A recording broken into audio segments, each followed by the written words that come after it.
The arrival. The sky bled crimson as the twin suns dipped behind the jagged horizon, casting the landscape in shadow. It was a barren expanse, desolate save for the faint glimmers of metallic structures buried beneath centuries of sand. To the untrained eye, this world appeared lifeless. But Shayna knew better. She'd seen the signs, disturbed dunes, a half-buried fragment of an unknown alloy, and the unmistakable tracks. They weren't human. Shayna crouched beside the largest print, her fingers tracing the grooves. The size was unnerving, far larger than anything she'd encountered before. She adjusted her breathing mask, the acrid air stinging even through its filters, and stood to survey the surrounding terrain. Her pulse quickened as she spotted a faint shimmer on the horizon. Not natural. "Rye, I've got movement," she said, and her calmer voice was steady, but she couldn't mask the urgency. "Copy that," came the reply. Rye's voice, calm and deliberate, was always a source of reassurance. "How far out?" "2 clicks, maybe less." She hesitated. "It's heading this way." There was silence on the other end, then a crackle as Rye responded, "Stay put. I'm en route." Shayna wasn't the kind to wait. Every instinct screamed for her to retreat, but curiosity rooted her in place. She tightened her grip on the pulse, rifle slung across her shoulder, and adjusted the night optics over her eyes. The shimmer resolved into a silhouette, tall, almost humanoid, but its movements were too fluid, too alien. The creature stopped. It turned its head, or what Shayna assumed was its head, in her direction. Her breath hitched. Had it seen her? The thing moved again, faster this time. Shayna's finger hovered over her weapon's trigger. She crouched lower, pressing herself into the sand, trying to make herself invisible. It wasn't enough. The creature let out a sound, a guttural, echoing cry that reverberated through the air. Shayna's heart pounded as the creature charged, its long limbs slicing through the air with unnatural grace. "Rye," she hissed into her calm, "it's coming right at me." "I'm close." Rye's voice was strained now, his calm veneer cracking. But close wasn't close enough. Shayna raised her rifle, sighted the creature, and fired. The pulse of energy illuminated the twilight, striking the creature in its center mass. It staggered but didn't fall. Instead, it howled, a deafening sound that made Shayna's ears ring. Before she could fire again, it was on her. Its claws, razor-sharp and glinting with a strange, oily sheen, swiped toward her. She rolled to the side, narrowly avoiding dismemberment. Sand sprayed into her visor, obscuring her vision, but she kept moving. The creature lunged again, its claws sinking into the ground where she'd been moments before. Shayna fired blindly, and this time, her shot found its mark. The creature stumbled, a sizzling wound opening across its chest. Suddenly, a new sound split the air, a low hum followed by a sharp crack. The creature jerked, its body convulsing before collapsing in a heap. Shayna turned to see Rye standing atop a nearby dune, his plasma bow still glowing. "You okay?" he asked, jogging down to her. Shayna nodded, though her hands trembled as she lowered her rifle. "What the hell was that thing?" Rye crouched beside the corpse, his expression darkening as he examined it. The creature's skin, a strange amalgam of organic tissue and metallic plating, was unlike anything they'd cataloged before. "I don't know," he admitted, "but it's not the only one." Shayna followed his gaze to the horizon. More silhouettes emerged, their forms shifting and blurring in the dying light. "We need to get out of here," she said, her voice tight. "Agreed." Rye pulled her to her feet. "This settlement's too far. We'll have to make for the ruins." Shayna hesitated. The ruins were forbidden for a reason. Those who ventured there rarely returned. But the alternative was facing whatever was now advancing toward them. "Fine," she said, steeling herself. "Let's move." They ran, the soft sand slowing their steps as the creatures gave chase. The ruins loomed ahead, their spires clawing at the sky like skeletal fingers. Shayna glanced back and felt her stomach lurch. The creatures were gaining, their speed unnatural, their bodies twisting in ways that defied logic. Rye reached the entrance first, an archway carved with symbols that pulsed faintly with a light of their own. He pulled Shayna inside and slammed his hand against a nearby panel. The archway shimmered, a translucent barrier springing to life just as the creatures reached it. They collided with the barrier, their howls of rage muffled by the energy field. Shayna slumped against the wall, her chest heaving. "Do you think it'll hold?" she asked, her voice barely above a whisper.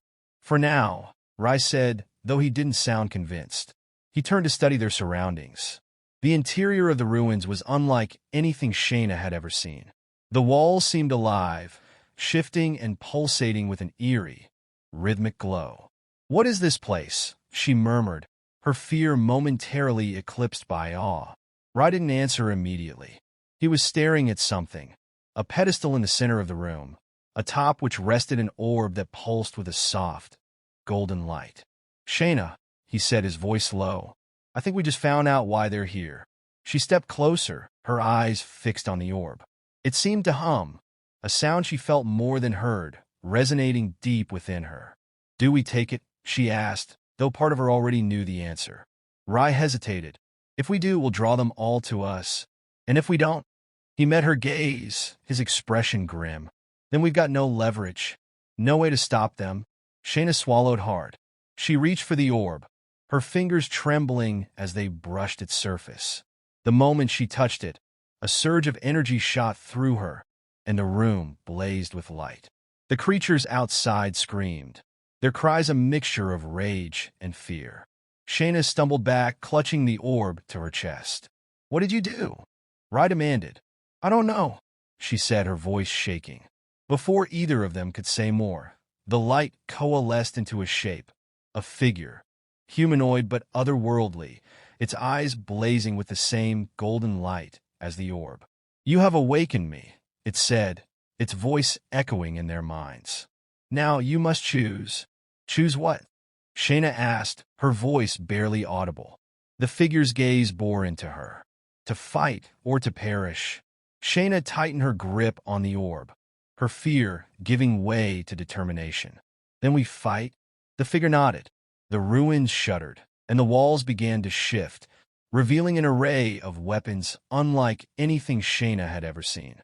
Rai looked at her, his expression a mix of fear and admiration. "Let's hope you know what you're doing." Shayna forced a smile. "So do I." As the creatures battered against the barrier, Shayna and Rai armed themselves, ready to face whatever came next. A feast unlike any other.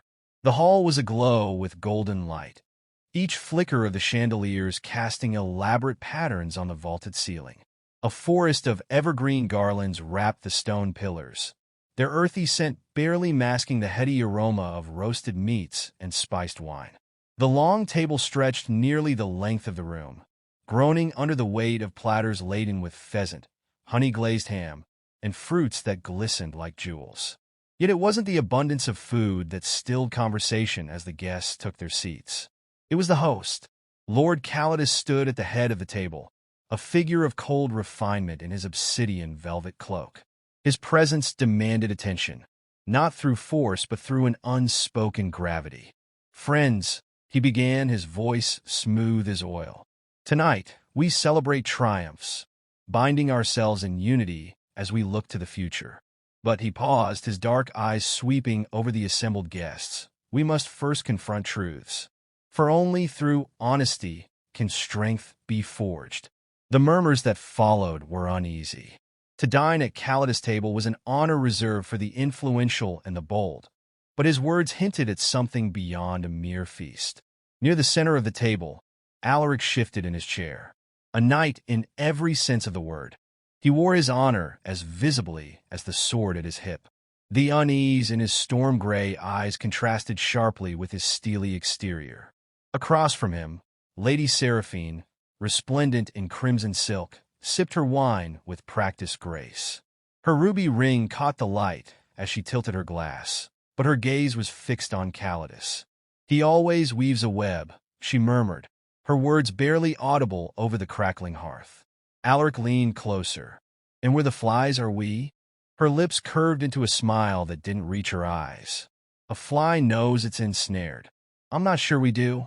At the far end of the table, a clash of silver against porcelain drew every gaze. A boy, barely old enough to be seated at such an event, had dropped his fork. His face flushed as he scrambled to retrieve it, but Calidus raised a hand. "Leave it." The boy froze, eyes wide. Calidus smiled, though it carried no warmth. "A minor transgression. Let us not let it sully the evening." The tension that followed was palpable, broken only by the host's next words. "Before we dine, a toast." He lifted his glass, and as the guests mirrored the gesture, his voice rang out with clarity. "To shared victories, and to the paths we each must tread." The phrasing was peculiar, enough so that Alaric hesitated before drinking. Seraphine, however, drained her glass with deliberate ease, her movements a study in poise. The feast began in earnest. Platters circled, conversations hummed, and for a time, the hall seemed alive with camaraderie. Yet Alaric couldn't shake the feeling that each bite carried an unspoken weight, as though the air itself had been seasoned with suspicion. It wasn't long before the first blow came. Not from a blade, but from Calidus' tongue. "Sir Alaric," the Lord said, his tone casual yet cutting, "is it true you've been traveling through the eastern provinces?" Alaric's hand froze over his plate. "It is fascinating region," Calidus continued. "Rich in resources and rebellion." The words hung in the air. Alaric set his goblet down with measured care. "If there is unrest, I've not seen it." "Oh." Calidus arched a brow. "Perhaps you haven't looked closely enough." Across the table, Seraphine interjected, her voice light but firm. "Surely you don't mean to suggest our good knight has turned a blind eye?" "Of course not," Calidus said smoothly. "Merely that even the keenest eyes can miss what's hidden in plain sight." The exchange left an aftertaste more bitter than the wine. Alaric glanced at Seraphine, who offered a barely perceptible shrug. Whatever game Calidus was playing, it was far from over. As the evening wore on, the tension ebbed and flowed like a tide. Secrets seemed to whisper beneath every word, alliances shifting in the subtlest of glances. It was during the second course that Calidus struck again, this time turning his gaze to Seraphine. "My lady, your recent ventures into the northern territories have been most productive, I hear." "Flattery, Lord Calidus," she replied, her tone a study in detachment. "I'm flattered." "Not flattery," he corrected. "Admiration. Few can claim to negotiate with the northern clans and emerge unscathed." "Unscathed," she echoed, her smile brittle. An interesting choice of words. The room fell silent, the unspoken challenge hanging heavy. Alaric watched her closely, noting the way her fingers tightened around her goblet. Before Calidus could press further, a servant entered, carrying a covered dish. He set it before the host and stepped back with a bow. Calidus removed the lid with a flourish, revealing a roasted boar, its tusks adorned with gold. "A symbol," he declared, "of resilience and conquest. May it remind us of what is at stake." The carving knife gleamed in his hand as he sliced into the boar, the blade sinking deep. Alaric's unease reached its zenith. He couldn't ignore the way Calidus' eyes lingered on each guest as portions were served, nor the way the air grew heavier with each passing moment. And then it happened. A servant stumbled, his tray clattering to the floor. Wine spilled in dark rivulets, pooling like blood. The man's apology was cut short as Calidus rose, his expression thunderous. "Incompetence," he said softly, though his voice carried. "A trait we cannot afford." The servant paled, backing away. "Enough!" The word came from Alaric, his tone sharp. All eyes turned to him, but he met Calidus' gaze without flinching. "Your feast is grand, my lord, but this spectacle is beneath you." Calidus' smile returned, colder than before. "Spectacle? No, Sir Alaric. It is simply a lesson." He gestured, and the servant was escorted out, trembling. The feast continued, but the mood had soured irreparably. Alaric exchanged a glance with Seraphine, and for the first time, he saw unease mirrored in her eyes. When the final course was served, Calidus raised his glass once more. "To endurance," he said, his tone laden with meaning. As the guests drank, Alaric couldn't shake the feeling that the toast was not a wish, but a warning. Here's a redefined version of the hunt with a clear narrative, focused characters, and an engaging central conflict. The hunt, the forest held its breath.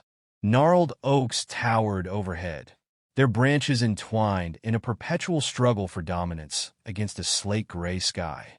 Shadows pooled in the hollows of the land, where snow clung stubbornly to frozen soil, refusing the sun's half-hearted embrace.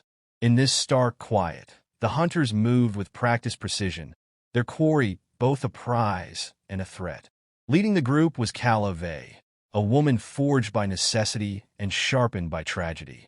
Her amber eyes darted between the trees, searching for signs of the beast. She crouched low, fingers brushing the brittle undergrowth, feeling for the faint tremor she had come to recognize, a warning of something monstrous beneath. "Anything," whispered Asher. His voice was barely audible, but in the silence it might as well have been a shout. "Patience," Calla murmured, her tone clipped. Asher was young, barely into his second winter as a hunter. She couldn't blame his nerves. Few survived their first encounter with a Ravik, and fewer still emerged unchanged.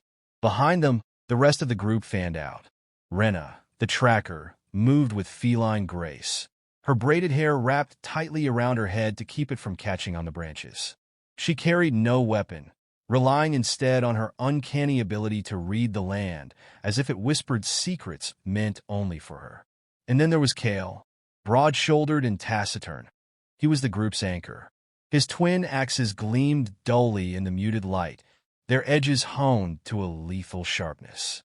Kale rarely spoke, but when he did, his words carried weight. "The tracks lead east," Rena said, her voice low but steady. "It's circling.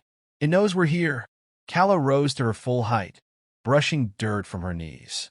Her gaze followed Rena's gesture, and she spotted the faint depressions in the snow, too large for any wolf, too deliberate for an aimless wanderer. The Ravik was hunting them as surely as they pursued it. "We split here," Calla decided. "Rena, take Asher and cut north. Kale and I will flank east. We force it into the hollow and finish it there." "Finish it?" Asher's voice cracked. "You make it sound simple." "It's not," Calla said, her eyes hard. "Stay close to Rena, and you'll live." Asher swallowed, his breath visible in the frigid air.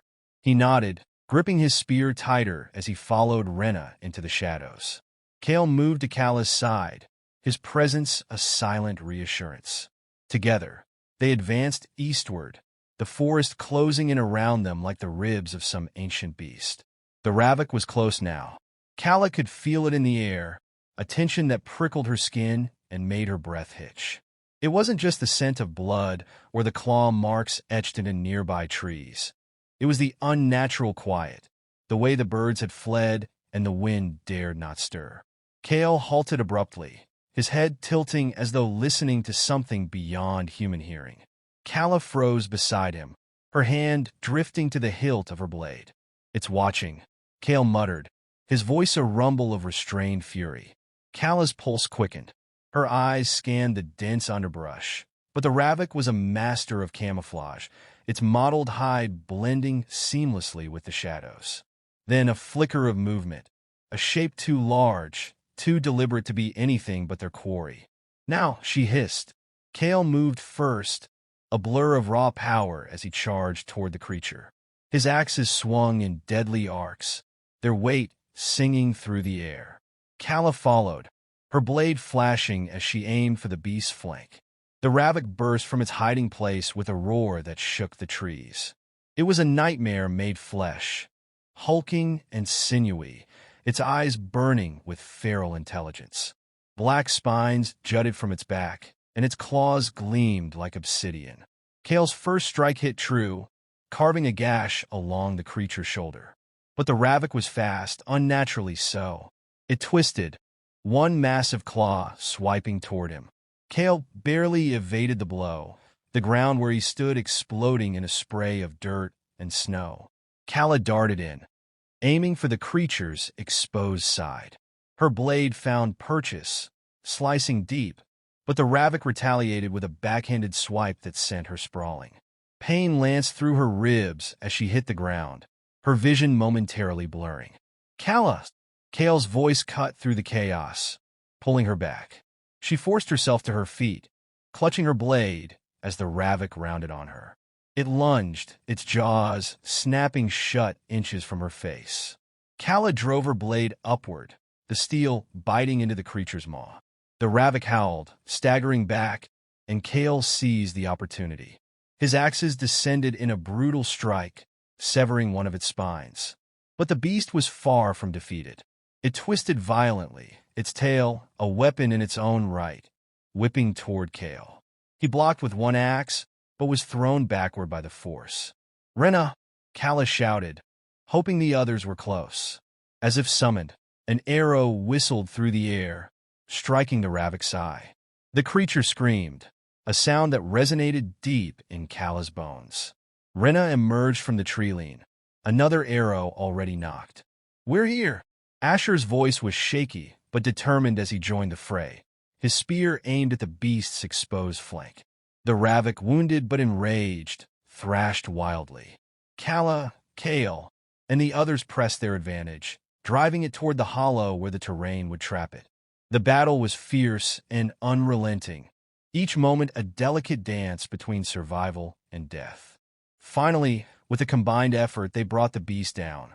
Kala's blade found its heart, plunging deep as the Ravik let out one last, shuddering breath. The forest seemed to exhale with it, the oppressive tension lifting like a veil. Kala staggered back, her chest heaving. Blood, both hers and the creature's, streaked her arms. Kale stood beside her, his axes dripping crimson. Rena and Asher approached cautiously, their faces pale but triumphant. "It's done," Rena said, her voice heavy with relief. Asher dropped to his knees, his spear falling from trembling hands. "I thought it would never end." Kala looked at the Ravik's lifeless body, its monstrous form now still and almost pitiable. "It's never over," she said softly. Kale grunted in agreement. "Another will come, then we'll be ready," Kala said, though the weight of her words settled heavily in her chest. For now, the forest was theirs, but the hunt was never truly over. This version maintains a focused narrative, introduces the characters and their dynamics, and delivers an intense conflict that hints at a larger, ongoing struggle. The ending provides closure while setting the stage for what's to come.